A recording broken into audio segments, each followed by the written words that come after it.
এতিয়া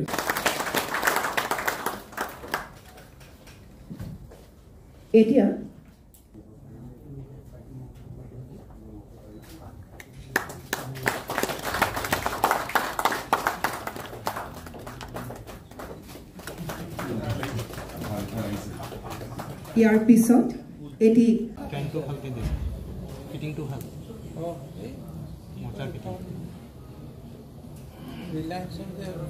মাননীয় অধ্যক্ষ মহোদয় ইতিমধ্যে অৱগত কৰিছে।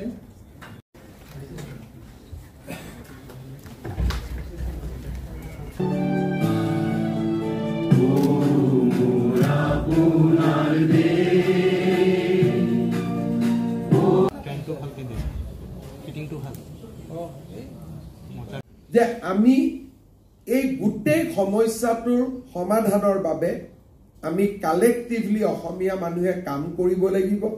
চৰকাৰৰ পৰা পুঁজি লোৱা হি এটা ৰাস্তা হ'ব পাৰে, হি সকলো ফালৰ পৰা সেই ৰাস্তা হ'ব নোৱাৰে। সত্ৰত আমি কি ধৰণে এটা পৰিৱৰ্তন আনিম, যি পৰিৱৰ্তনে সত্ৰৰ পুঁজি ভেটি শক্তিশালী কৰিব, কি পৰিৱৰ্তনে সত্ৰত আকৌ শিষ্যসকলে আগতে অহাৰ দৰে আহিব আৰম্ভ কৰিব। আজি প্ৰথমবাৰৰ বাবে সত্ৰৰ অনুষ্ঠানখিনিৰ ওপৰত প্ৰদীপ হাজৰিকা, মৃণাল শইকীয়া, ৰূপক শৰ্মা আৰু আমাৰ বিশেষজ্ঞসকলে কিছু চিন্তা কৰিছে। ডাঙৰ কথা যে কোনেও চিন্তাও কৰা নাছিল। আজি আমি এখন সত্ৰ সম্পৰ্কত আয়োগ গঠন কৰি দিছিলোঁ।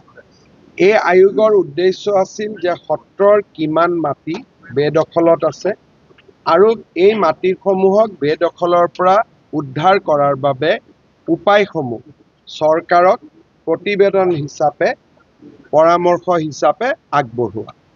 মই অত্যন্ত আনন্দিত যে প্ৰায় 150খনতকৈও অধিক সত্ৰ ভ্ৰমণ কৰি আৰু বাকী বিভিন্ন ধৰণে সত্ৰাধিকাৰ বা সত্ৰৰ লগত জড়িত আটাইৰে সৈতে কথা বতৰা পাতি দুটা খণ্ডত সত্ৰ আয়োগে এখন বিস্তৃত প্ৰতিবেদন চৰকাৰক দাখিল কৰিছে।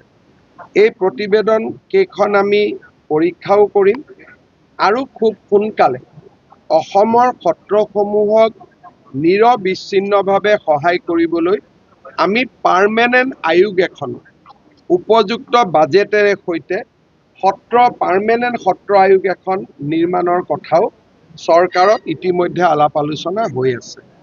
যিখন আয়োগৰ আদালতৰ দৰে ক্ষমতা থাকিব আৰু চৰকাৰী বিভাগৰ দৰে বিত্তীয় ক্ষমতা থাকিব। এই সম্পৰ্কত আমাৰ চিন্তা চৰ্চা চলি আছে।